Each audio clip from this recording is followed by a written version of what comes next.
Oke, saudara-saudara, jadi seperti yang saya sudah janjikan, ini adalah sesi terakhir dan saya tidak menambah materi mungkin. Paling-paling ya kalau ada pertanyaan-pertanyaan saya akan jelaskan ya. Saudara siap saja dengan pertanyaan-pertanyaan. Dan biasanya kalau orang reform itu sudah belajar banyak ya tentang prinsip-prinsip dasar reform, bukan belajar semuanya, belajar cukup banyak tentang prinsip-prinsip dasar reform itu sudah kelihatannya sudah kehabisan pertanyaan ya biasanya. Apa ini? Karena semua sudah ada jawabannya dan sudah mengerti. Tapi menurut saya pertanyaan itu bukan hanya sekedar karena kita tidak mengerti, tapi pertanyaan itu bisa membantu kita untuk mempertajam pembahasan atau membangkitkan memori atau suatu bukan memori maksudnya, membangkitkan suatu kebenaran-kebenaran yang perlu ditekankan ulang ya di dalam kita belajar bersama ini. Karena namanya kebenaran itu tidak pernah berhenti. Kebenaran itu juga selalu makin dalam, dan makin dalam. Jadi jangan bilang semua saya sudah tahu, sudah ngerti, sudah cukup, sudah tidak perlu ditambah lagi. Oh, itu terlalu cepat kesimpulannya. Karena apa? Karena kebenaran itu tidak pernah mentok. Ya. Kebenaran itu tidak ada ujungnya. Karena bernilai kekal dan sempurna kebenaran itu. Allah pun adalah Allah yang kekal dan sempurna sehingga Allah itu tidak pernah mentok. Maksudnya bagaimana kita mengenal Allah itu nggak pernah ketemu ujungnya. Karena apa? Allah itu tak berhingga, saudara. Tak berhingga, tak ada batasnya. Ya, saudara kalau belajar zaman dulu sih saya ada pelajaran namanya kalkulus ya toh. Nah, kalkulus itu diajari integral apa segala macam-macam yang rumit-rumit itu saya nggak terlalu senang dengan matematik itu. Tapi itu ada itu hingga tak berhingga ya. Jadi integral yang tak berhingga menuju kepada yang tak berhingga. Hitungan-hitungan juga matematik itu ada dibagi tak berhingga misalnya begitu. Nah, itu ada itu tak berhingga. Tidak ada batasnya tak berhingga itu. Bahkan sampai ada rumus kecepatan menuju tak berhingga. Waduh, bagaimana kecepatan tak berhingga itu? Ya, nggak pernah bisa dibayangkan karena kecepatan cahaya aja kita tahu dan kita bisa menghitung kecepatan cahaya, tetapi kita tidak pernah punya kendaraan yang bisa kecepatannya sama dengan kecepatan cahaya. Tidak pernah ada. Kalau kecepatan suara ya, ada kendaraan atau pesawat yang sudah bisa mencapai dan melebihi kecepatan suara. Tapi kalau kecepatan cahaya, impossible. Ya. Dan menurut teorinya Einstein, dengan kecepatan cahaya itu kita bisa masuk di dalam era perhitungan yang relatif, ya. Jadi dimensi kalau kita sudah sampai kepada kecepatan cahaya, misalnya memang betul-betul ada kendaraan yang dengan kecepatan cahaya, kita itu sudah masuk kepada dimensi ukuran waktu yang berbeda dengan ukuran waktu yang biasa, yang kita jalani sehari-hari. Yang kita jalani sehari-hari ini kan per detik, dan sampai 60 detik jadi 1 menit, ya toh, sampai 60 menit jadi 1 jam, dan seterusnya. Nah, itulah waktu kita. Tapi waktu kita masuk ke dimensi dengan kecepatan cahaya, ini menurut rumus Einstein, kita sudah masuk pada ukuran waktu yang berbeda. Jadi satu detiknya ini perkiraan ya, satu detiknya di dalam dimensi kecepatan cahaya itu dengan kendaraan kecepatan cahaya itu, satu detiknya itu sama dengan misalnya ya 1000 detiknya di dunia ini. Jadi waktunya sudah lain.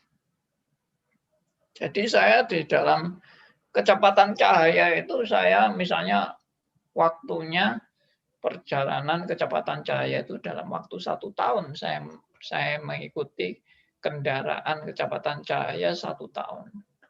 Itu di bumi itu sudah bisa berjalan 100 tahun. Ya, jadi saya masih muda. Ya, dalam 1 tahun itu saya masih muda. Di bumi ini semua sudah tua semua, sudah bahkan mati semua. Saya kembali lagi ke bumi 1 tahun lagi, sudah tidak pernah ketemu orang-orang yang saya temui waktu saya berangkat. Jadi saya cuma 2 tahun aja perjalanan berangkatnya 1 tahun, pulangnya 1 tahun, sudah lewat 200 tahun. Tidak pernah ketemu lagi orang-orang yang di dunia ini. Padahal saya baru 2 tahun aja. Di dunia sudah 200 tahun. Nah, ini mau menunjukkan apa? Mau menunjukkan bahwa hidup kita ini hidup yang ya kelihatannya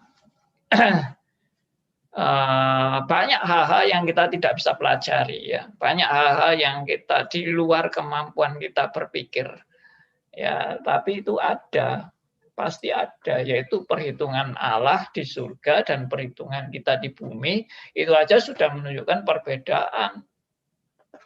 Ya, kalau rumusnya Einstein itu memang betul-betul kebenaran, ya berarti memang betul-betul ada perhitungan waktu yang tidak sama. Di surga ngitungnya nggak sama dengan yang di bumi. Ya, makanya di Alkitab kan juga ada 1 hari sama dengan 1000 tahun. Jadi mungkin 1 harinya surga sama dengan 1000 tahunnya di sini. Wah, luar biasa sekali ya. Itu menunjukkan apa? Ketidakterbatasan. Makanya jangan sok tahu, sok ngerti atau sudah tidak perlu belajar lagi, sudah mentok, sudah tahu semua. Nah, itu bahaya kalau seperti itu. Ya, saya salut dengan teman-teman yang ikut sampai 2-3 kali kuliah saya ya. Ikut bukan karena mereka tidak mengerti, mereka malah menemukan lebih dalam lagi, belajar lebih dalam lagi, dan lebih dalam itu kan bukan hanya knowledge, lebih dalam itu di dalam pengalaman menerapkan kebenaran itu.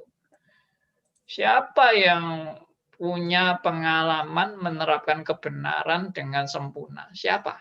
Nggak ada, kita semua masih diproses. Ya, apakah Anda sudah mengalami seperti Ayub yang habis semua hartanya dan habis semua anaknya, mati semua dalam sekejap? Ya, pernah mengalami seperti Ayub? Ya, mungkin ada yang pernah. Yaitu orang-orang yang kena tsunami itu mungkin sekaligus sak rumahnya habis, sak anggota keluarganya habis, lenyap dalam sekejap. Itu bisa terjadi itu di tsunami. Nah, itu bagaimana pengalaman seperti itu? Bagaimana waktu itu menghayati Tuhan? Bagaimana waktu itu berteriak kepada Tuhan, Tuhan, Tuhan, di mana Engkau? Ya, kenapa ini terjadi? Musibah ini kenapa terjadi? Pernah membayangkan seperti itu? Wah, betul-betul habis itu. Itu kita betul-betul dihabisin. Kita habis dikit aja sudah ngomel. Tapi belum sampai benar-benar habis total. Oke, itu adalah pembelajaran namanya ya. Oke, saya sudah terlalu banyak ngomong mungkin. Silakan kalau ada yang mau tanya, ada yang tidak jelas. Mau saya, Pak. Silakan Pak Aryo. Ya, Pak Aryo.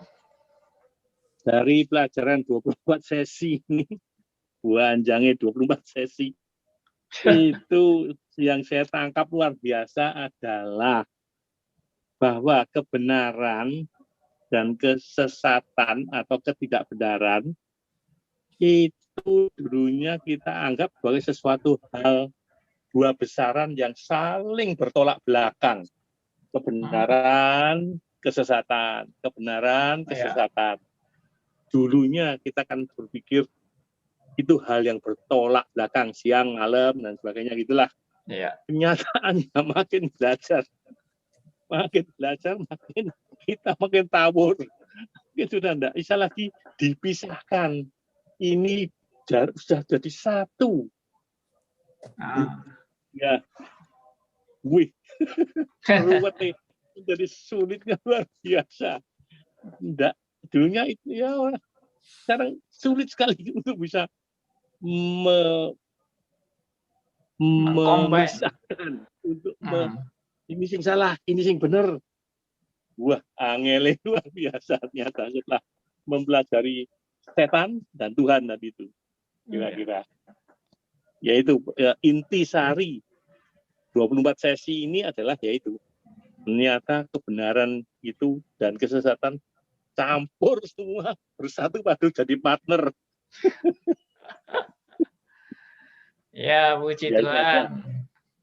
Ya, jadi Tuhan bisa pakai segala sesuatu, baik hal yang buruk maupun hal yang baik, hal yang benar atau hal yang salah, dipakai semuanya untuk menggenapi rencana Allah. Ya, itu memang suatu pandangan yang luar biasa yang Alkitab nyatakan kepada kita semua. Ya, dulunya saya juga gitu, ya sama seperti Pak Aryo, itu ada dua kutub, yang baik dan jahat. Yang jahat harus ditinggalkan, yang baik harus diikuti. Yang baik harus kita musnahkan, ya, dan yang jahat harus kita musnahkan, yang baik harus kita langgengkan gitu. Jadi dua kutub selalu, tapi ternyata kalau kita punya pandangan yang secara integrated, semuanya itu menuju kepada titik yang sama, yaitu tujuan Allah. Semua itu menuju kepada tujuan Allah. Baik yang baik maupun yang jahat, semua menuju kepada tujuan Allah. Ya, itu memang pelajaran yang sangat luar biasa dan sangat indah yang saya juga pelajari dan saya temukan. Bukan saya sendiri yang nemukan, tapi orang-orang reform yang betul-betul kental ya, mempelajari semuanya dengan sangat kental, sangat konsisten, sangat mendalam, menemukan rahasia-rahasia kebenaran ini. Oke. Yang dimaksudkan dengan teori relativitas Einstein itu ada kaitannya dengan baik dan jahat ini Pak, enggak Pak? Relatif, semua relatif. Ada kaitannya apa lain sama sekali Pak pengertiannya itu? Lain. Karena relatifnya Einstein itu relatif dalam perhitungan waktu. Ya. Juga dalam standar yang mau dipakai. Jadi misalnya gini, saya naik kendaraan, kecepatan saya 40 km. Nah, kenapa disebut kecepatan saya 40 km? Karena ukuran 40 km itu dari kendaraan saya diukur dari daratan yang diam, daratan yang tidak bergerak. Itu kecepatan saya 40 km.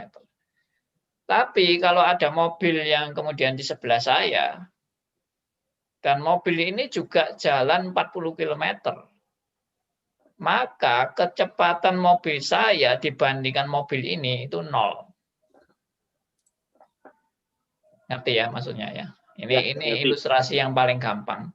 Jadi Ya. saya dibandingkan mobil ini, mobil saya itu diam. Mobil saya itu tidak bergerak dibandingkan mobil ini. Karena mobilnya sama-sama 40 km. Jadi saya itu tidak bergerak sebetulnya. Diukur dari mana tidak bergeraknya? Diukur dari mobil yang sama-sama kecepatannya dengan saya. Nah itu. Lalu ilustrasi yang lebih sederhana dan kita seringkali ngalami ya. Saya sendiri ngalami waktu kecil. Jadi waktu kecil itu kami kan seringkali dengan orang tua, lalu pergi luar kota. Lalu karena kami capek, kami tidur di mobil. Waktu tidur di mobil, lalu kita lihat dari jendela kan, loh ada pohon-pohon kok bisa jalan. Nah, pohonnya kok jalan. Nah, itu sudah termasuk teori relatif. Artinya saya anggap mobil saya yang diem. Kalau mobil saya yang diem, yang jalan itu pohonnya. Nah, jadi sekarang dari teori relatif ini tergantung siapa yang dijadikan standar. Itu. Ya, itu mirip-mirip sebetulnya mau nyenggol-nyenggol ke satanologi ini tadi juga ada ya. Jadi sebetulnya misalnya contohnya standar yang disebut benar itu standarnya apa? Itu. Benar-benar menurut siapa? Benar menurut ukuran setan atau benar menurut ukuran manusia atau benar menurut ukuran Allah? Nah, kita kan sudah belajar itu. Jadi sebetulnya yang namanya benar-benar benar itu pasti bukan benar menurut ukuran setan, pasti bukan benar menurut ukuran manusia, tapi ya pasti benar menurut ukuran Allah. Kenapa kok benar menurut ukuran Allah yang dijadikan standar? Ya karena Allah itu sang pencipta.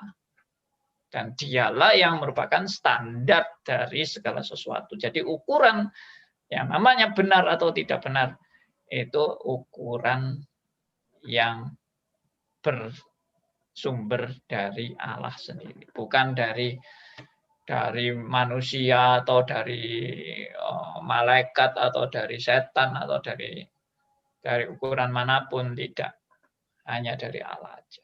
Nah, itu yang kita harus sepakati di dalam belajar kebenaran yang tidak relatif. Ya, karena sekarang memang zaman sekarang ini zaman relatif. Semua orang bilang tergantung, kebenaran itu tergantung. Tergantung siapa yang ngomong, tergantung siapa yang bikin teori, dan seterusnya, dan seterusnya. Oke. Itu yang tentang kebenaran tadi itu, setan dengan Tuhan, masing-masing diberi free will, karepe, semua pihak boleh free will. Manusianya boleh free will, setannya boleh free will, maksudnya tanda kutip ya, tanda kutip free will.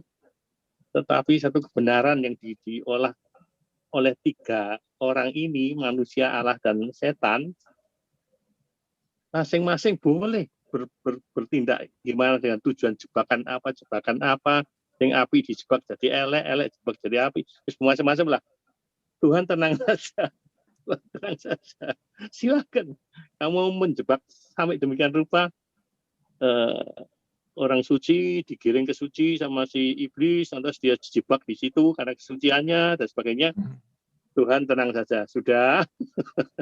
Tuhan balik dengan cara yang relatif sama juga. Barang yang sama yang diwolak-walik sama iblis bisa diwolak-walik menjadi apinya yang Roma 8:28 itu, Pak. Itu bagaimana? Apakah relativitas seperti itu? Roma 8:28. Ya. Ya, kalau itu sih bukan relatif. Kalau itu artinya adalah semua terjadi dalam kedaulatan Allah, semua terjadi di dalam menggenapi tujuan Allah, semua terjadi di dalam kontrol Allah.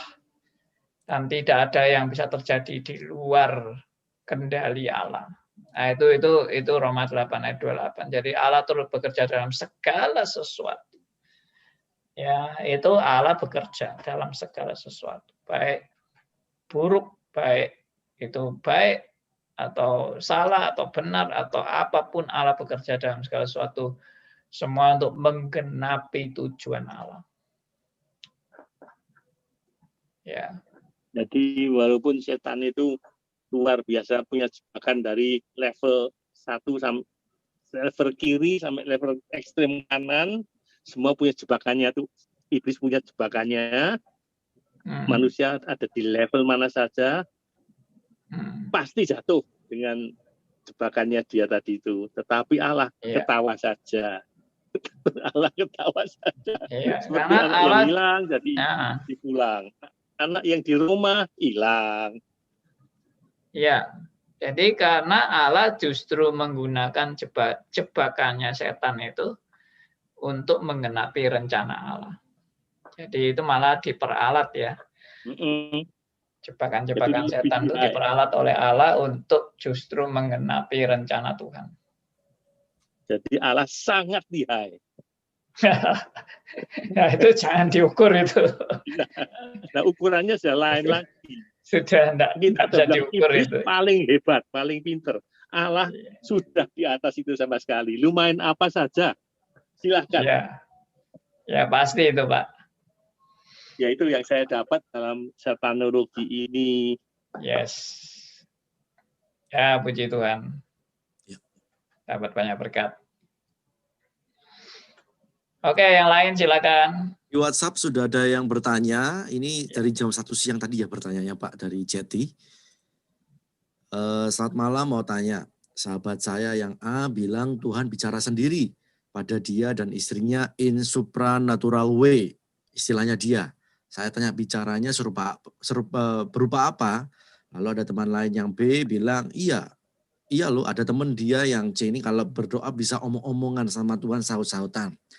Sahabat saya ini yang A bilang, please jangan limit Tuhan dengan logika manusia. Apa benar orang bisa mendengar dalam arti sesungguhnya, dalam tanda kutip suara yang bunyi, atau itu salah satu jebakan iblis? Baik. Ada pertanyaan berikutnya? Nanti setelah dijawab dulu, Pak. Nanti aja ya. Jadi kalau menanggapi pertanyaannya Bu Yeti itu dibahas di doktrin Alkitab. Ya, bagaimana Allah berbicara kepada kita zaman dulu, zaman Nabi, zaman Rasul, zaman Tuhan Yesus, dan zaman sekarang.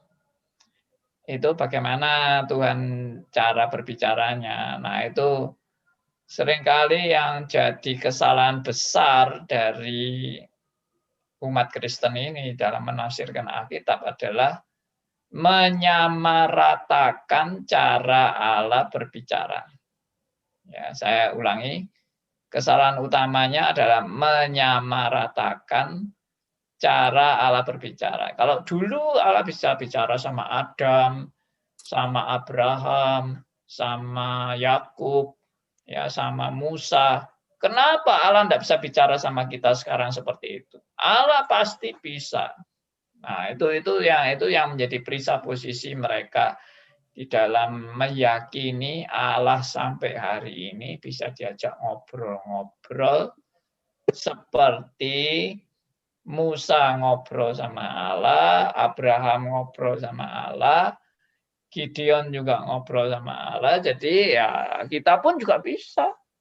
Jadi jangan membatasi Allah. Nah, ini semua adalah kesimpulan konyol.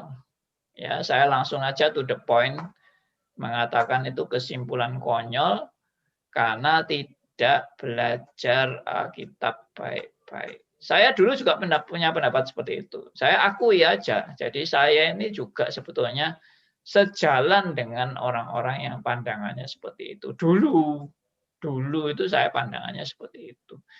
Tapi setelah saya belajar baik-baik firman Tuhan, belajar mengenai bagaimana tadi sejarah Allah memimpin sejarah manusia ini. Bagaimana Allah memimpin sejarah manusia ini? Itu kita pelajari baik-baik, baru dari situ kita bisa temukan suatu kesimpulan yang amat sangat berharga, bahwa cara Allah berbicara tiap zaman itu berbeda-beda, nggak sama. Nah, kalau kita tidak menangkap perbedaan cara Allah berbicara pada zaman-zaman seperti tadi Nabi, zaman Rasul, zaman Mesias, zaman Kisah Rasul, zaman kita sekarang. Kalau kita tidak bisa peka membedakan itu, kita akan selalu rancu dan selalu mencampur adukan metode Allah berbicara yang dahulu sampai sekarang ini dicampur adukan semua. Sudah tidak ada kriterianya lagi cara Allah berbicara. Pokoknya kalau dulu bisa, sekarang pasti bisa. Sudah, itu pikiran paling gampangnya. Kenapa kalau Allah dulu bisa bicara langsung, sekarang kenapa tidak bisa? Nah, itu kan. Ya sekarang gampang-gampangan aja. Saya akan tantang orang-orang itu yang bilang, kalau dulu Tuhan Yesus bisa, sekarang kenapa kita nggak bisa? Misalnya, ayo, sekarang buktikan kehebatanmu berjalan di atas air. Sekarang bisa nggak? Yusak bisa? Wah, minum air Pak, bisanya Pak. Mau praktek berjalan di atas air? Ayo kita nyebrang ini Selat Madura ya, dengan berjalan kaki. Kalau naik jembatan ya bisa aja jalan kaki naik jembatan ya, jembatan Madura itu, Suramadu itu ya. Ya, tapi kalau suruh jalan di lautnya, di selatnya itu, wah gimana itu jalan kaki itu seperti itu. Ya tunjukkan kuasa Tuhan. Kalau Tuhan dulu bisa, kenapa kita nggak bisa? Petrus saja bisa kok berjalan di atas air. Kenapa kita nggak bisa? Harus bisa. Nah, konyol kan? Kalau itu mau diterapkan. Pokoknya kalau dulu bisa, ya sekarang mesti bisa. Allah itu tidak berubah. Allah dulu, sekarang, dan selamanya tidak berubah. Nah, itu konsep konyol. Ya, coba itu buktikan. Anda bisa membuat orang kenyang, 5.000 orang kenyang hanya dari 5 ketul roti, 2 ekor ikan. Ayo coba diulang lagi. Peristiwa itu bisa enggak? Ya, kalau dulu bisa, kenapa sekarang enggak bisa? Ya. Dia cuma bisa bagian yang relatif saja, Pak. Yang bisa ini relatif, misalkan saut-sautan. Tuh, saut-sautan itu apa direkam? Kalau ya. Jadi saya seringkali godaan bisa direkam, nah itu bisa film ya jago yang bikin saut-sautan. Jago tenan. Nah, jadi enggak ada bukti ini seperti jalan di atas air ya enggak bisa. Tapi kalau saut-sautan dan arti kata penulis skenario bisa tanya jawab sendiri dan buat skenario sebuah film kan ya akeh tuh gali kayak gitu. Iya. Bikin skenario sendiri ya. Iya. Dia tanya jawab dirinya sendiri biasa.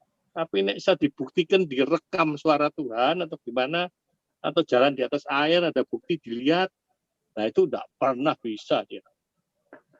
Saya seringkali dulu menggoda sebelum COVID-19, jauh sebelum COVID-19, saya kan seringkali menggoda gini. Kalau iman sebesar biji sesawi bisa memindahkan gunung, sudahlah, enggak usah berat-berat memindahkan gunung. Itu loh, lumpur Sidoarjo itu tolong diberhentikan. Ya, bisa enggak memberhentikan lumpur Sidoarjo? Ya dari dulu sampai sekarang ya masih mengalir terus kan lumpurnya. Memang mengecil, kuotanya mengecil karena ya itu dengan sendirinya tekanannya kalau sudah habis ya makin lama makin berkurang, bukan karena doa yang hebat lalu bisa memberhentikan lumpur Sidoarjo. Ya itu aja sudah tidak mampu. Ayo tunjukkan imanmu yang hebat itu, berhentikan lumpur Sidoarjo. Tidak usah pindah gunung. Suruh memindahkan ballpoint saya ini aja tidak bisa kok Pak. Ballpoint ini pindah no. ke situ Kalau 1 itu meter. katanya orang-orang yang suka ahli tenaga dalam katanya bisa, Pak. Oh ya ampun, kayak gitu. Jadi model-model yang mungkin berkaitan dengan yang namanya tenaga dalam atau Ya apa itu ya, maksudnya ilmu bisa subuh pukul lah. jarak jauh dan Ya. sebagainya. Itu memang itu benar-benar ada, tapi adanya itu pun tanda tanya, itu kekuatan dari mana itu? Itu punya kekuatan dari mana itu tenaga dalam itu? Ya Saya sementara percaya pengetahuan kita belum sampai, kita ya. anggap itu tenaga dalam, tapi nanti kalau pengetahuan sudah sampai di situ bisa diterangkan mungkin. Enggak. Saya langsung bisa analisa itu. Jadi model-model tenaga dalam itu adalah saya yakin 100% itu adalah wilayah supranatural. Jadi misalnya saya bisa menggerakkan ballpoint ini dari jarak jauh. Saya langsung perintahkan ballpoint bergerak sendiri. Itu ternyata bisa dengan kekuatan-kekuatan magis dan kekuatan positive thinking. Ya. Sudah pernah lihat, Pak? Sudah pernah. Saya sendiri pernah lihat, tapi bukan menggerakkan. Tapi orang bisa tahu dengan mata tertutup. Itu saya lihat sendiri. Anak kecil, umur kurang lebih 5 tahun, itu kami tebak. Dia matanya tertutup, lalu saya tebak. Saya tebak bukan dengan barangnya dia, tapi dengan barang saya. Jadi saya keluarkan kartu nama saya. Saya suruh tebak dia, ini kartu nama ini namanya siapa. Dia enggak kenal saya. Ya, dia enggak kenal saya. Dan matanya tertutup semua. Lalu dia raba-raba dengan tangannya. Kartu nama saya itu diraba-raba. Dia bisa baca dan tepat nama saya. Andi Halim. Lalu dia bukan hanya nebak itu aja. Dia nebak foto. Ya, ini gambar foto. Dia tidak pernah ketemu foto itu dan tidak pernah kenal orang itu yang difoto. Saya tebak foto ini yang ditunjuk ini orangnya pakai pakaian apa dan modelnya bagaimana, ciri-cirinya bagaimana, dia bisa tebak. Misalnya pakai kacamata, bajunya hijau, dan sebagainya. Dia bisa tebak. Bahkan yang lebih waktu itu dibuat semacam gurauan, dia bisa menebak, ya maaf ya, ini karena memang saya lihat seperti itu ya. Dia bisa menebak itu pakaian dalam dari ibu-ibu yang ada di situ, warnanya apa. Wow, dan itu tepat semua. Waduh, sampai semua kaget waktu itu. Nah, itu kekuatan dari mana? Nah, saya percaya itu pasti ada supranatural itu. Kalau orang sih ngomongnya itu katanya apa itu dibuka ya. Itu apa itu otak bagian tengahnya itu katanya bisa dibuka. Lalu orang yang otaknya bagian tengah dibuka itu bisa melihat hal-hal yang tidak dilihat manusia. Zaman dulu ada seorang guru atau juara angkat besi, Hasan Hussein. Itu dulu terkenal. Dia masuk perkumpulan Taois di Jalan Semarang. Setelah dia sakti, dia bisa di Bali ditanyai, ayo kantongi engkau ini ada bawa rokok ya? Isinya apa? Langsung saya tahu 8. Iya.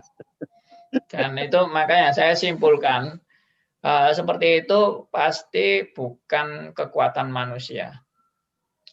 Itu sudah ditunggangi oleh kekuatan-kekuatan supranatural. Nah, jadi saya percaya Tuhan itu menciptakan manusia itu sampai hanya kepada wilayah natural. Itu Tuhan itu menciptakan Tuhan. Jadi Tuhan itu menciptakan manusia itu bukan pada wilayah supranatural, tapi wilayah natural. Jadi kalau sampai terjadi supranatural itu pasti ada intervensi dari kuasa yang bukan dari manusia. Nah, intervensi kuasa yang bukan dari manusia itu cuma ada dua sumbernya, yaitu kuasa gelap atau kuasa dari Allah. Nah, jadi saya condong menilai anak-anak yang bisa seperti ini itu sebetulnya bahaya. Menurut saya bahaya. Itu dampaknya juga tidak bagus. Bahkan mungkin dia bisa melakukan kejahatan dengan kemampuan-kemampuan berpikir seperti itu. Jadi apa yang manusia tidak lihat dia bisa lihat. Misalnya di lemari ini isinya apa? Lemarinya tertutup, dia bisa tahu isinya. Nah, itu kan ngeri itu. Kalau sampai pengetahuan semacam itu dikembangkan terus, kemampuan semacam itu dikembangkan terus, itu pasti sudah bukan tuh hal-hal yang baik. Ya. Karena manusia itu berdosa loh. Harus diingat itu. Manusia itu bukan manusia suci. Manusia itu manusia berdosa. Dengan kemampuan-kemampuan seperti itu akhirnya bisa digunakan tuh hal yang nggak baik kan. Contohnya gendam. Ya. Nah, gendam itu sudah sering terjadi. Bahkan jemaat saya sendiri ada yang kena gendam. Itu uangnya sampai dikuras di bank. Ya, disuruh keluarkan semua di ATM-nya. Nah, itu tidak sadar. Tapi dia mau melakukan itu, diperintahkan dia mau. Ayo ke ATM yuk. Ke ATM, lalu masukkan kartumu. Masukkan PIN-nya. Ya, ditekan PIN-nya. Lalu keluarkan uang. Keluarkan. Lalu dia setelah seperti itu, lalu dia itu kan cerita, jemaat saya ini kan cerita waktu kena itu. Dia bilang, waktu saya mau mengeluarkan uang itu, saya sadar kok kalau saya mengeluarkan uang itu. Sadar. Nah, kenapa kok mau mengeluarkan uang? Nah, karena saya itu kasihan. Dia bilang gitu. Saya kasihan dengan orang ini cerita, katanya anaknya sakit. Dan anaknya sakit itu perlu uang. Masuk rumah sakit perlu uang yang banyak.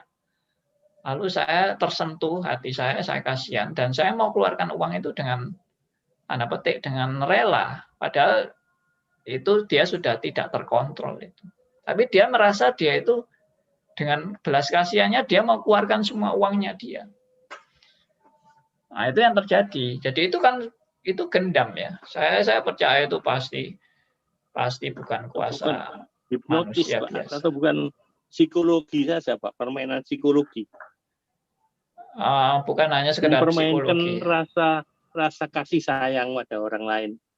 Oh iya, itu juga bisa, tapi saya percaya itu pasti lebih dari sekedar psikologi. Karena setelah peristiwa itu gendam itu selesai, dia seperti orang yang lolak-lolok, ya loh, seperti orang linglung. Lalu dia ingat-ingat peristiwa lalunya itu. Kok saya tadi kok bisa ke sini, bisa ke sana, ya, bisa dibawa ke rumah, ambil perhiasan-perhiasan, ya, itu dia itu seperti lihat film yang dia enggak bisa ngontrol diri. Nah, itu pasti sudah bukan sekedar psikologi. Hipnotis ya. Nah, jadi gendam, hipnotis, ya, apalagi itu sudah macam-macam itu, ilmu-ilmu semacam itu, saya yakin itu sudah supranatural. Kalau orang kepribadiannya kuat, kok lebih angel. Ya, memang ada yang bilang gitu. Jadi tergantung pikiran kita ini, pikiran yang mudah terbawa ya, atau terlena begitu. Pak Andi, ikut nimbrung boleh? Boleh. Silakan Bapak Elia. Loh, pertanyaan saya kepada Pak Andi, kok Pak Aryo yang jawab. Pak Aryo, saya mau ikut nimbrung, boleh Pak? Boleh. Nah, ini sudah suatu hipnotis ini. Iya, kayaknya Pak Elia ini sudah seperti orang hipnotis ini. Iya. ikut sama Pak Aryo punya kalimat-kalimat ini. Saya ngomongnya, Pak Andi, saya ikut boleh? Pak Aryo bilang, boleh, berarti selama ini kita berdua dihipnotis sama Pak Aryo. Terima kasih atas hipnotis Anda, Pak Aryo. Saya punya teman gereja, Pak. Taci ini dari dulu betul-betul melayani Tuhan. Suaminya meninggal, terus akhirnya dia dihajar sama Tuhan, bla bla bla. Kemudian dalam kesendirian dia tuh menjadi sangat-sangat militan. Dia guru sekolah minggu. Kerjaannya adalah mencari tanah untuk dijual dan dia mendapatkan komisi yang sangat besar. Suatu kali kena gendam, Pak. Waduh. Nah, dia kena gendam itu saya diceritakan oleh seorang teman juga yang aktif di gereja. Nah, Taci ini digendam malah bukan pakai ATM. Dia ke teller sama si tukang gendam, dia mengeluarkan semua deposito ya. Ditanya sama tellernya, C, ini kan belum jatuh tempo. Oh ya, enggak apa-apa, dipotong pun enggak apa-apa, keluar semua bla bla bla bla bla. Singkat cerita, setelah selesai, baru sadar. Kok saya di bank ini kan sudah dapat uang kan orangnya kan kabur. Taci itu masih di bank. Begitu orang itu keluar, Taci sadar, loh kok saya di sini ya? Diceritain sama tellernya. Kan Cici berbilang, oh gitu ya, wah baru dia sadar kalau dia kena gendam dan Pak tahu berapa yang dia habisin sama tukang gendamnya? 1,5 M. Nah, cuman begini Pak, itu Taci luar biasa di gereja pelayanan. Kalau dia ada orang perlu dana pembangunan, oh dia tahu pendeta ini, dia terus kasih dari gitu. Kok dikuras sama tukang gendam? Kok iblis memberikan dia seperti itu? Padahal dia ada Tuhan yang baik, yang taat, nggak neko-neko, rajin dan seterusnya. Ini kedaulatan Tuhan ya Pak ya.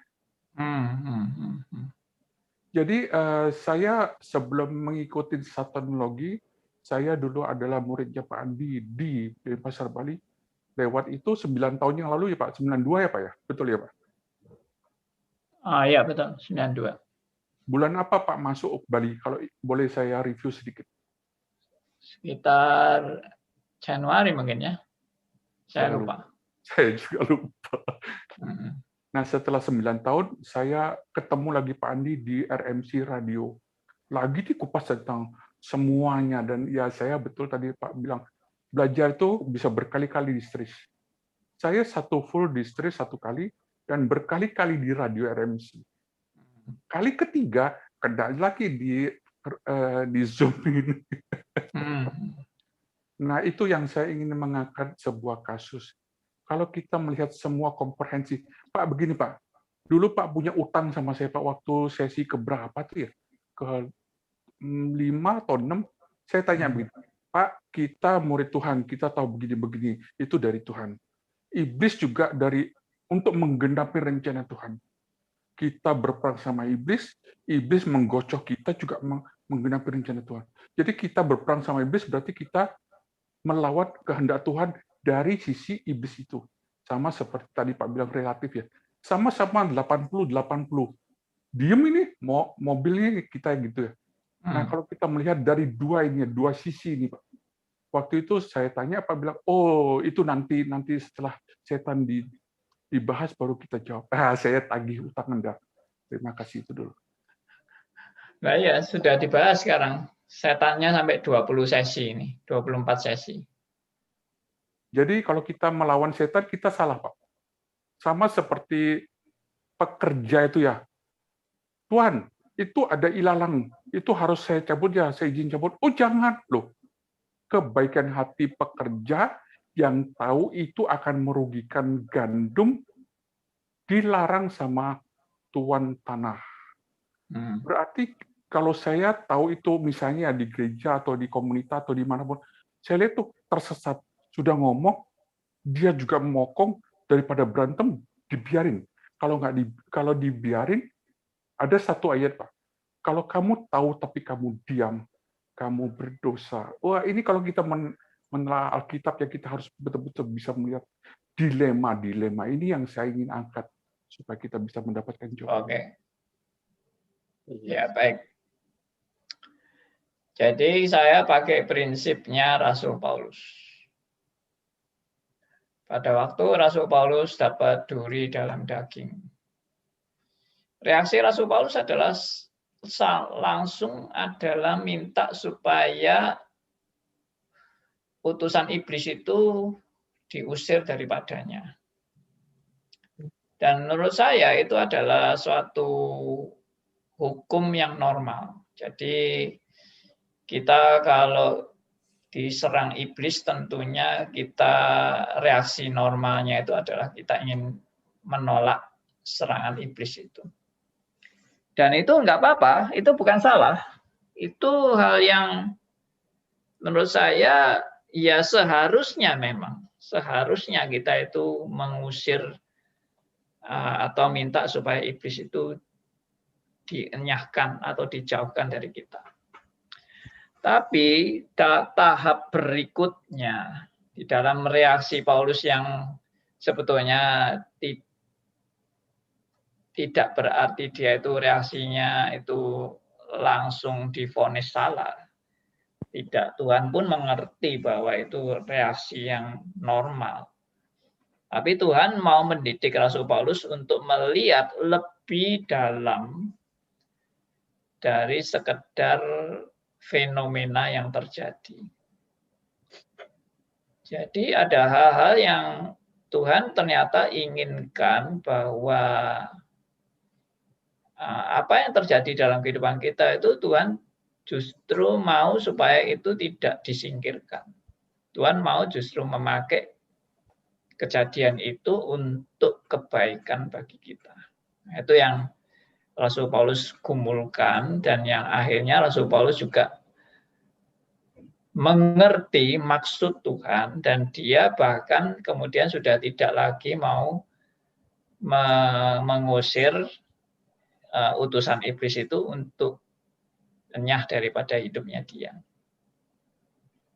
Tentunya ini butuh proses. Saya melihatnya itu sebetulnya prosesnya.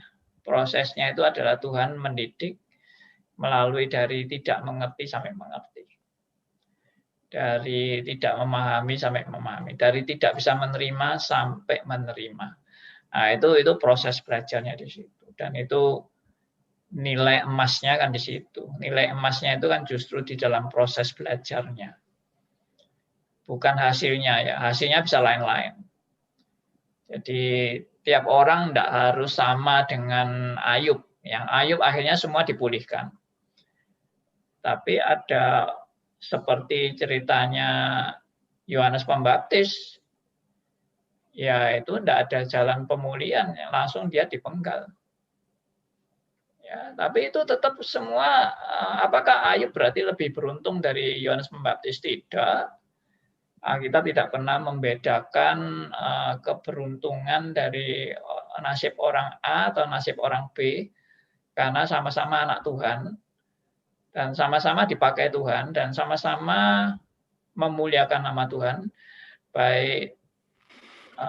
Baik mungkin Yusuf yang juga akhirnya meskipun disiksa, tapi akhirnya dia menjadi raja di Mesir, maupun model seperti Yohanes Pembaptis atau Stefanus yang mati dilempari batu, itu sama-sama memuliakan Tuhan.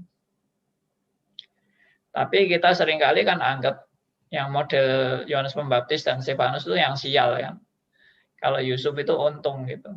Nah, itu pikiran manusianya. Itu kesimpulan manusianya. Yang menurut saya itu kesimpulan yang sempit kalau kita mengatakan bahwa yang beruntung itu adalah Yusuf, seperti Yusuf itu. Selalu disertai Tuhan, selalu sukses. Ya, tapi awal-awalnya menderita juga, tapi nggak apa-apa menderita awal-awalnya, akhirnya toh sukses gitu. Tapi kalau seperti Yohanes Pembaptis dan Stefanus itu gimana, kan nggak bisa ngomong. Ya awal-awalnya menderita, akhirnya dipenggal kepalanya ya. Nah itu menurut saya tetap adalah yang terbaik di mata Tuhan. Pak Andi. Iya. Pak Endarto. Iya. Silakan. Saya belajar dari pelajaran ini bahwa Tuhan itu tidak mengubah keadaan kita, tapi Tuhan menginginkan mengubah kita supaya kita belajar memahami maksud kehendaknya dan menerima maksud kehendaknya. Apakah itu betul, Pak Andi? Tuhan bisa merubah keadaan dan Tuhan juga bisa tidak merubah keadaan. Jadi itu semua tidak ada rumus di dalam keadaan yang mau dirubah atau tidak dirubah. Jadi seperti misalnya tadi kalau Stefanus dilempari batu itu tidak ada keadaan yang dirubah Tuhan. Dilempari batu ya akhirnya mati juga. Tapi kalau Yusuf itu kan keadaan dirubah. Jadi dia dari dijual oleh saudara-saudaranya, lalu dijadikan budak, lalu akhirnya dipenjara di Mesir itu. Tapi kemudian karena dia bisa menjawab mimpi dari Firaun, langsung lepas dari penjara, langsung dia dapat pangkat dan kedudukan yang luar biasa. Nah, itu merubah keadaan juga ya. Jadi memang ada keadaan yang dirubah, ada keadaan yang tidak dirubah. Tapi yang betul yang tadi terakhir kesimpulannya adalah Tuhan mau kita yang diubahkan untuk hidup kita makin mengenal Allah yang benar-benar Allah. Itu ya. Semua saya percaya dari semua proses, baik proses kelihatan sukses maupun proses yang kelihatan gagal, semuanya Tuhan pakai untuk anak-anak Tuhan makin mengenal siapa Allah kita yang sebenarnya. Lalu mengenal kehendaknya. Lalu submit, mau tunduk kepada kehendak Tuhan yang jadi, bukan kehendak saya yang jadi. Nah, itu melalui proses tadi, itu proses belajar, proses dibentuk, proses dihajar, ya, proses kehancuran keakuan, ya, proses kehancuran kesombongan, ya, kehancuran berhala-berhala kita, ya, termasuk harta benda, termasuk orang-orang yang kita kasihi, termasuk hidup kita sendiri, kedudukan kita, prestasi kita, semuanya Tuhan mau memproses itu untuk kita sadar bahwa satu-satunya yang patut disembah dan dimuliakan adalah hanya Allah saja. Dan semua berhala-berhala itu memang harus disingkirkan. Dan itu tidak mudah.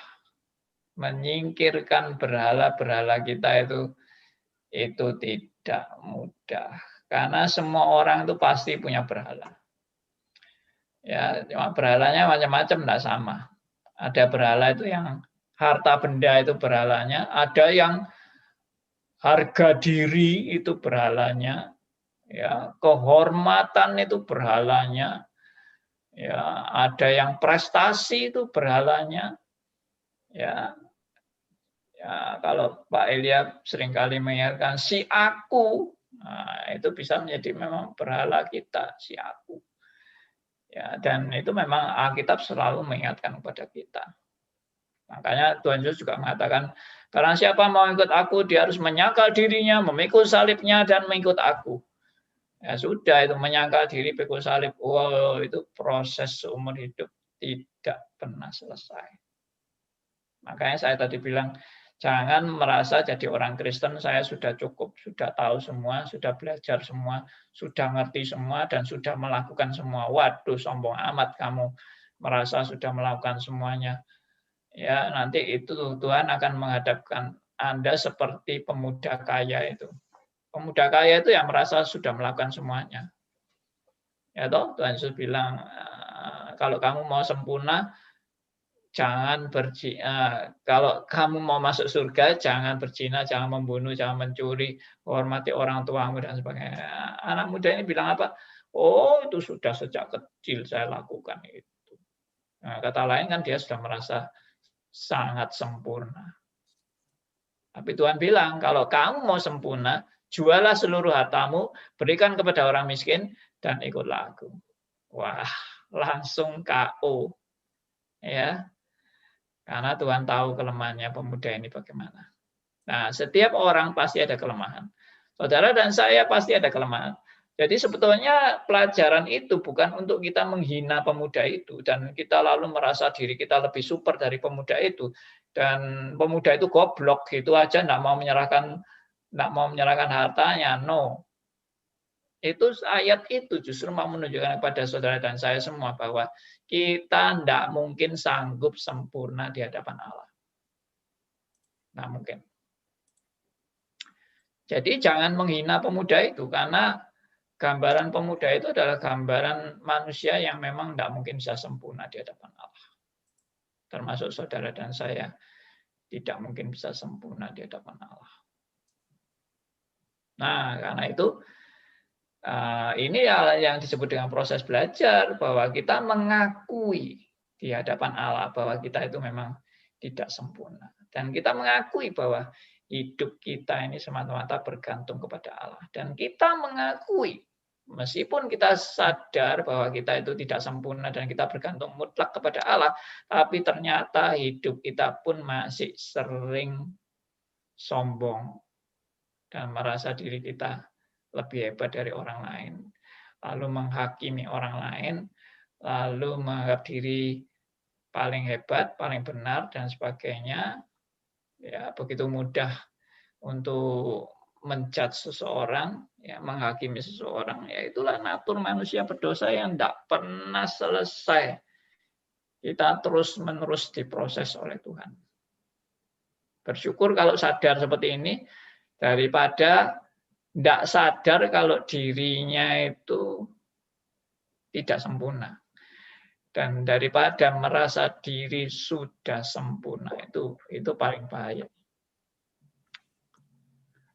Oke. Pak Andi mau tanya, Pak Andi. Oh, silakan. Silakan Pak Ruslan. Malam semuanya. Pak Andi tadi bilang, katakan bahwa Yusuf itu karena dirubah oleh Tuhan. Apakah itu dirubah ya? Bukankah segala sesuatu yang terjadi kepada manusia atau di dunia ini sudah ditentukan dari sejak kekekalan? Berarti tidak ada sesuatu yang dirubah. Yang saya maksud diubah itu bukan keputusan Tuhan berubah, tidak. Yang maksud diubah itu diproses oleh Tuhan. Dan saya percaya Yusuf itu pun diproses oleh Tuhan. Ya, Yusuf itu sebentar. Saya mau flashback dulu tentang tadi ketetapan. Jadi Pak Ruslan ini sepertinya mau menekankan tidak ada perubahan di dunia ini karena semua di dalam penetapan Allah. Yes, itu amin. Saya juga percaya bahwa segala sesuatu di dunia ini sudah di dalam penetapan Allah dan tidak ada perubahan. Tetapi di dalam penetapan Allah itu, Allah sedang memproses manusia untuk diubahkan dari hari ke hari. Dan itu pun di dalam penetapan Allah. Perubahan-perubahan manusia yang diproses oleh Allah itu adalah perubahan-perubahan dalam penetapan Allah. Jadi bukan perubahan yang di luar skenario Allah. No. Ya, perubahan Yusuf itu pun dalam skenario Allah. Jadi contohnya Yusuf itu, saya pernah khotbahkan ya. Yusuf itu kalau tidak dijual sama saudara-saudaranya, Yusuf pasti nggak jadi raja di Mesir. Ya, iya toh. Bagaimana Yusuf bisa jadi raja di Mesir kalau dia tidak dijual oleh saudara-saudaranya?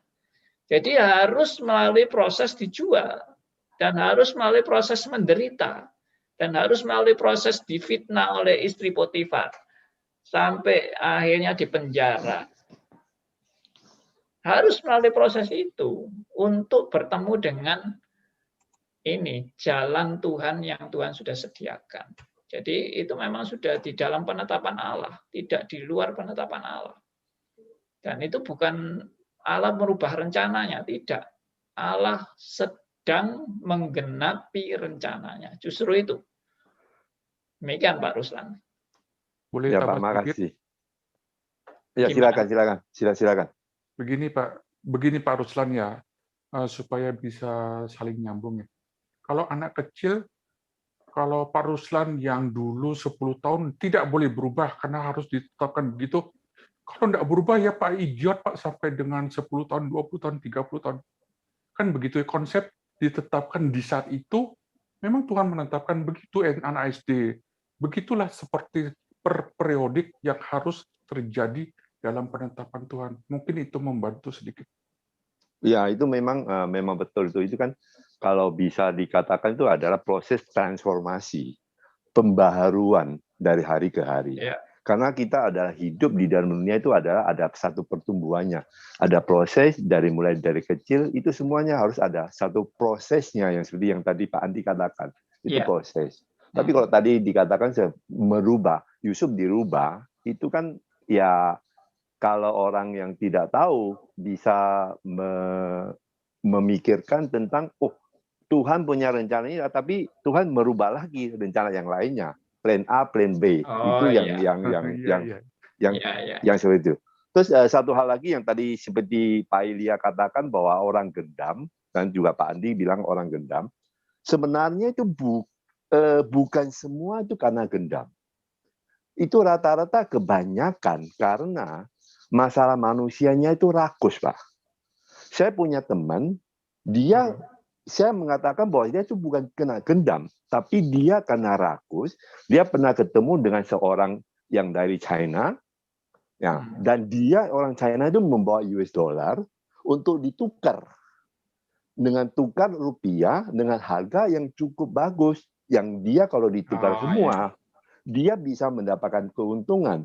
Sehingga akhirnya apa yang dia katakan, dia ikuti pergi ke bank, yang seperti Pak Andi katakan bahwa itu ke bank, ambil uang, semuanya dikasihkan kepada dia, dan dalam perjalanan dia permisi turun untuk pergi ke kencing, pergi ke WC, masuk ke satu rumah, akhirnya tidak keluar. Nah, menurut saya itu bukan karena gendam, itu menurut saya itu karena kerakusan orang itu sendiri. Dan seperti Pak Ilya katakan, kemungkinan besar ini hanya dugaan saya, dan dalam quote-unquote, kemungkinan besar orang itu menjual beli tanah dan sebagainya. Dia mungkin ditawari ada sesuatu yang dia bisa dapat keuntungan yang besar. Akhirnya dia tuh kena juga. Tidak Pak, sorry. Saya harus cut untuk kebenaran. Kasusnya Taci teman saya itu tidak, Pak. Jadi orang itu datang ke rumah, sudah diintain. Jadi tukang gendam ini sudah tahu Taci ini betul-betul keluar masuk keluar kalau kasih uang. Begini Pak, waktu saya sakit, orang kaya kasih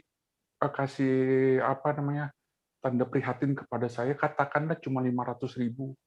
Taci ini yang jauh di bawah itu bisa 2 juta, Pak. Jadi kalau Pak Ruslan mengatakan kasus gendam itu sama seperti uang dolar itu, beda Pak, itu per kasusnya. Tapi kalau kasusnya Taci ini betul-betul digendam. Jadi tukang gendam datang ke rumah dan disuruh, ayo kita keluar ke bank bla bla. Jadi itu betul-betul kuasa kegelapan. Iya. Jadi memang apa yang dikatakan Pak Ruslan itu juga bisa, tapi juga bisa tidak karena serakah juga bisa.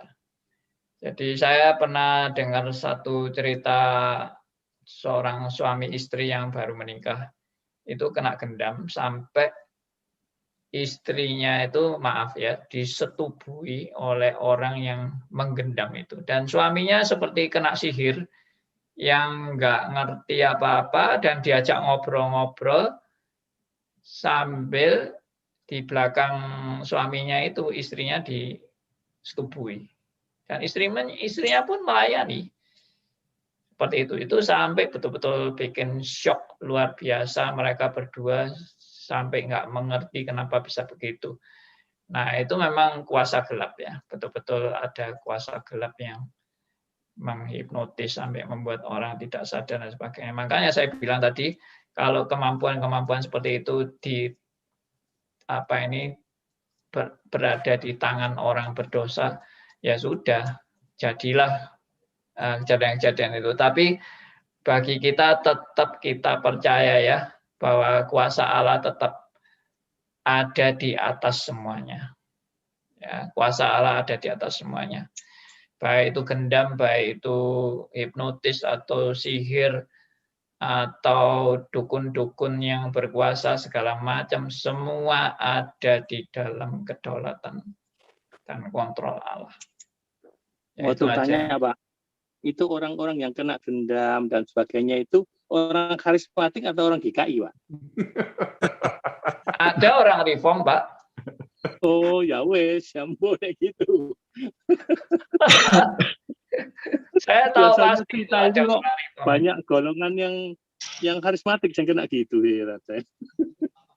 Tapi Pak Andi, apakah kita orang Kristen yang beriman itu apakah bisa kena gendam? Saya kasih catatan bisa, Pak. Jadi begini, gendam itu kan sepertinya Tuhan itu tanda petik mengizinkan, sebetulnya juga menetapkan, Tuhan itu juga menetapkan bahwa iblis itu diberi izin untuk menggarap orang yang mau dijadikan korban oleh si iblis. Jadi yang buka pintu itu Tuhan kan. Kalau ini memang kasusnya anak Tuhan ya. Kita akan percaya semua anak Tuhan itu kan dipagari oleh Tuhan. Dan meskipun bukan anak Tuhan pun tetap semua dalam kontrol Allah. Nah, lalu saya kasih contoh konkret. Seperti misalnya Ayub. Ayub itu kan juga dapat godaan dari setan. Itu nanti kapan-kapan saya akan ini mendiskusikan tentang Ayub juga sebagai satu seminar saya juga. Jadi satanologi nomor 24 ya, Pak ya. Ayub nanti satanologi nomor 25, Pak. Iya. Jadi gini, Ayub itu waktu setan mau menggarap Ayub, itu Tuhan yang memberi izin. Nah, itu mirip, kalau saya analogikan, mirip seperti Ayub itu kena gendam. Meskipun Ayub waktu itu bukan sampai tidak sadar, bukan. Tapi maksudnya iblis berperan dan membuat Ayub jadi makanan empuk bagi si iblis. Ya, meskipun tetap ada batasan-batasan yang Tuhan berikan. Tapi itu sudah semacam iblis boleh menyentuh kehidupan Ayub. Nah, termasuk gendam. Gendam itu juga iblis ini sepertinya diizinkan untuk menyentuh kehidupan anak Tuhan. Kalau anak Tuhan yang kena gendam ya. Tapi sebatas apa itu tetap saya percaya itu yang namanya tetap dalam kontrol Tuhan. Jadi misalnya harta kita dihabisin, itu paling tidak tetap ada suatu pelajaran. Pelajaran apa? Ya Tuhan ingin mendidik kita untuk makin disadarkan harta bukan segala-galanya. Harta yang kita simpan ini bisa lenyap dalam sekaligus. Dan itu juga saya pernah alami dalam hidup saya. Ya. Menarik, Pak. Saya tadi menunggu waktu cuma karena sudah hampir 10 menit. Saya mau ngangkat kasus berat, Pak ya. Sorry teman-teman ya. Kalau ada yang mau bertanya, mungkin saya minta waktu sedikit. Ya, di WhatsApp ada 2 soalnya. Oke, nanti bisa Pak Alien. Hari Senin yang lalu saya sudah mengangkat tentang mama papa saya yang Kristen dengan satu saudara, kemudian mama apu saya meninggal, dipanggil pendeta untuk panggil roh, tidak datang. Mama saya mau dilamar sama pemuda kaya, dia pilih papa saya. Papa saya orang miskin, bukan orang kaya. Papa saya dalam pelayanan di gereja ditawarin waktu setelah ke Bali, dia ditawarin, Pak Simon Yang, saya kasih kamu satu sinode yang begitu kamu masuk, kamu langsung jadi pendeta, kamu dapat rumah, dapat mobil. Papa saya menolaknya. Karena dia punya misi untuk mendirikan gereja cabang Jakarta. Singkat cerita, dia dikuras habis. Waktu Papa bangun gereja, dia difitnah.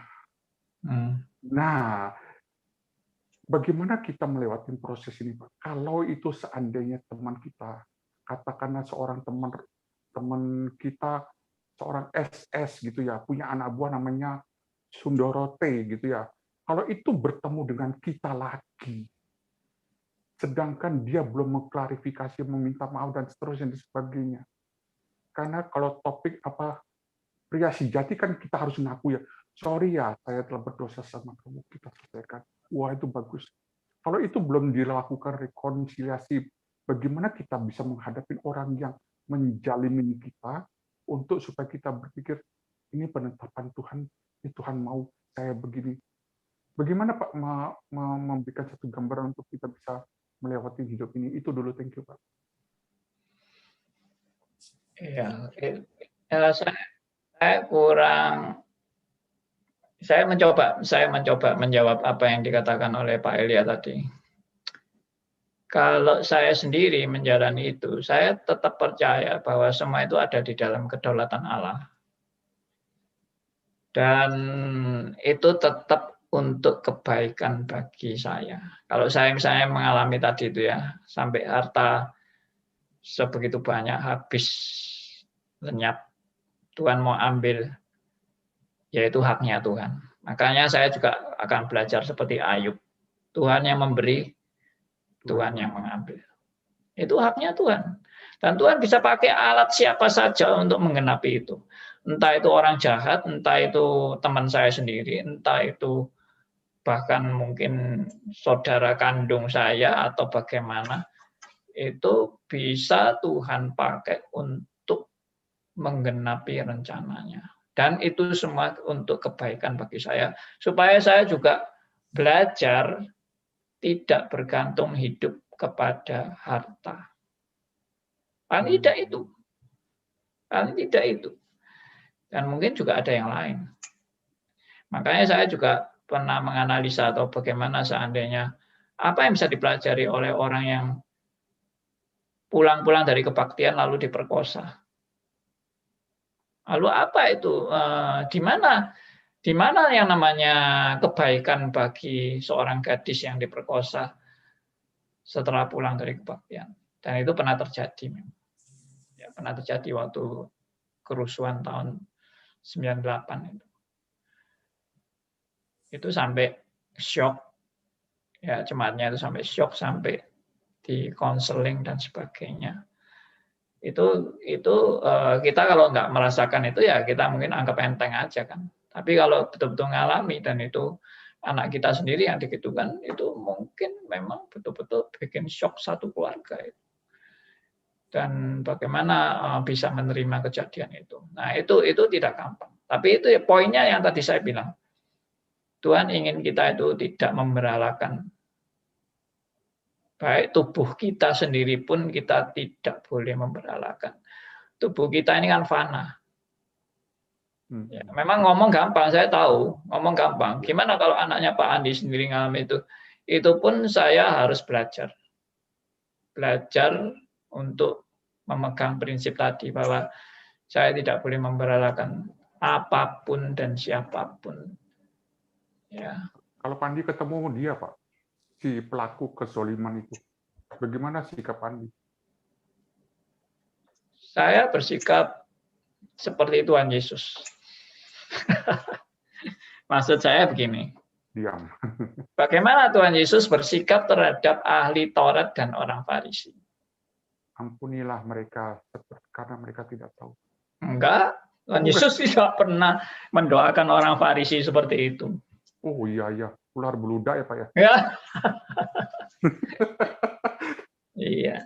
Jadi kita perhatikan ya, Tuhan Yesus mau mengampuni orang yang tidak memahami.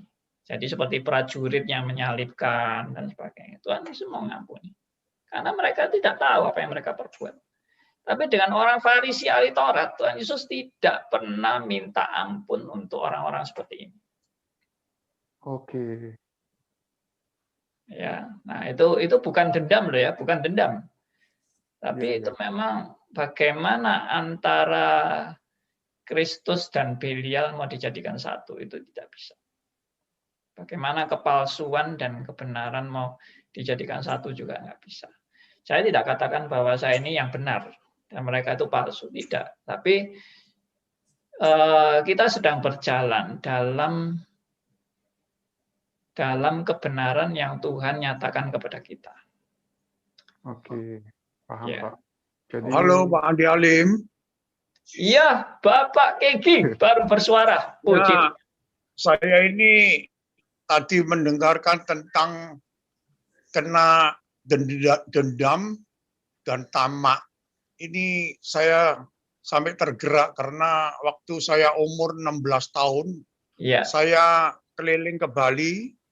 Waktu ayah saya perusahaan tas Toyobo dan kemeja merek Mister, saya keliling sendiri ke Bali. Masih umur 16 tahun karena sekolahan kena tutup tahun 65, saya keliling tahun 68 ke Bali. Saya juga tamak. Waktu itu saya naik Holden, masih kecil naik Holden tahun 62. 62, lalu saya jalan malam-malam mau makan jam 9, itu di dekat jalan Diponegoro perbatasan. Nah, itu saya dari hotel losmen gitu, saya keluar dicegat sama orang. Permisi Pak, saya mau cari, mau tolong tanya dokter kulit di mana? Saya pikir dokter kulit, saya pernah ke dokter kulit di sana. Coba Bapak di sana aja. Nah, sebentar lagi ada orang pakai kopiaan dan pakai sarung, dekat lagi.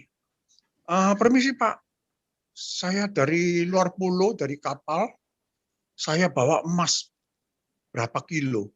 Wah, saya pikir, emas, ini saya kan keliling, waktu saya keliling tas Toyobo itu tahun 68 itu rame sekali. Tas Toyobo paling top di Gajah Mada.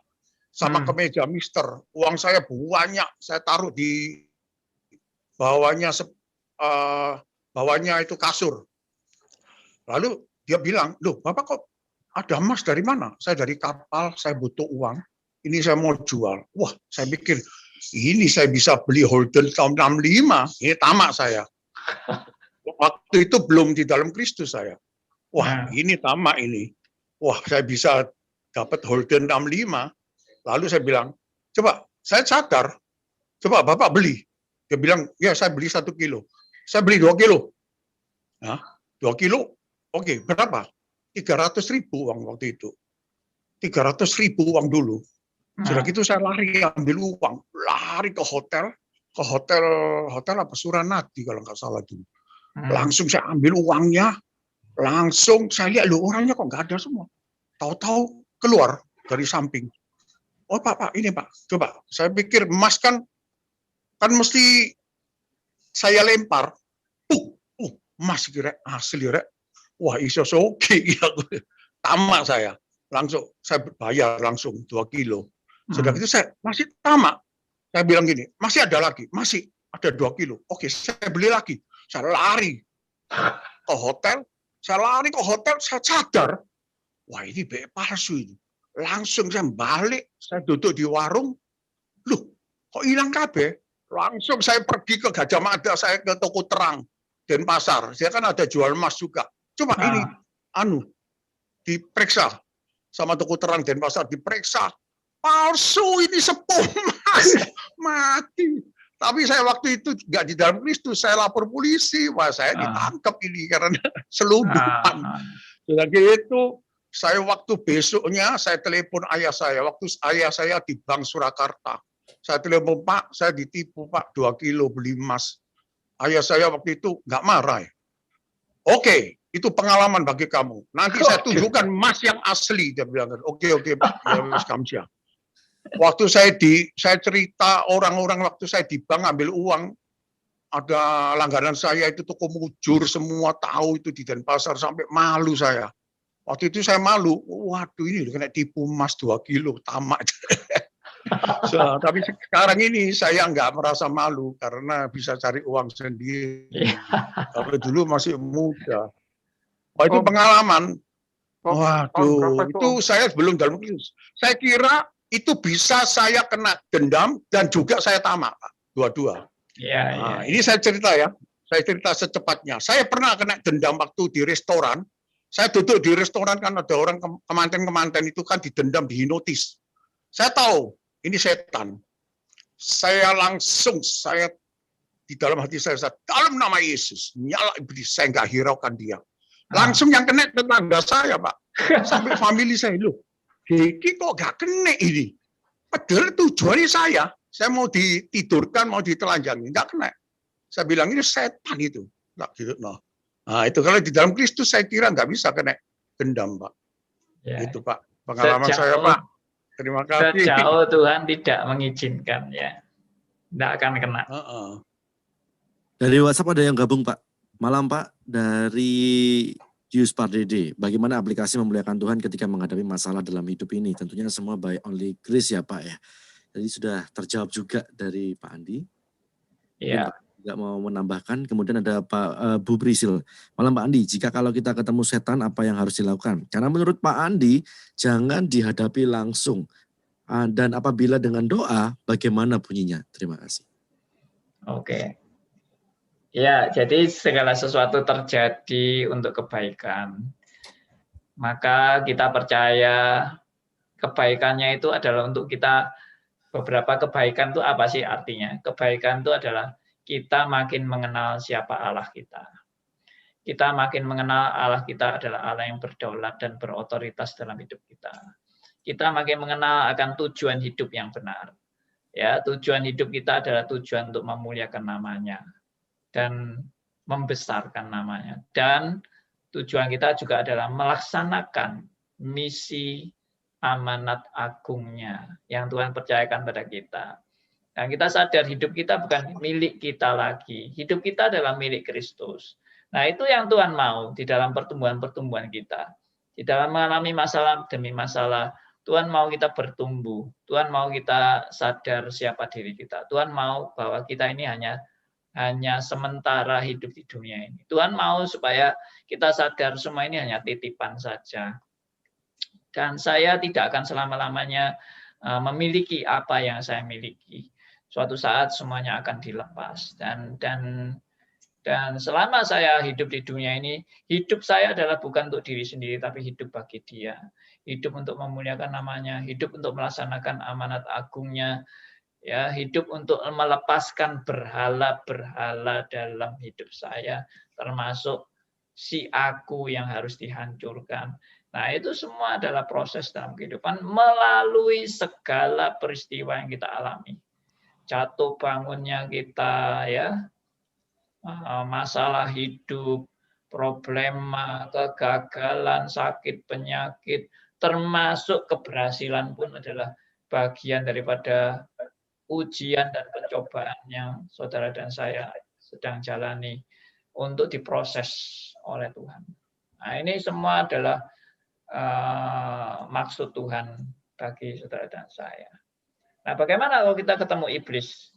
Kalau kita ketemu iblis, itu yang saya pernah ajarkan kepada Anda, jangan melawan iblis secara langsung, tapi jalannya adalah mendekatlah kepada Allah.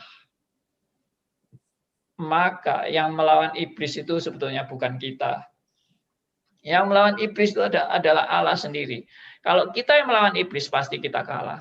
Tapi kalau Tuhan yang melawan iblis, pasti Tuhan yang menang. Ya, tapi kalau Tuhan mengizinkan iblis itu untuk menggoda kita, itu pun tetap dalam kontrol Allah. Dan untuk demi kebaikan saudara dan saya. Jadi dalam hal ini, orang Kristen tidak boleh putus asa. Orang Kristen juga tidak boleh mencurigai Tuhan yang tidak-tidak. Karena Tuhan selalu punya maksud yang indah bagi setiap anak-anaknya. Ya, itu dari saya, kiranya ini boleh menguatkan Anda semua.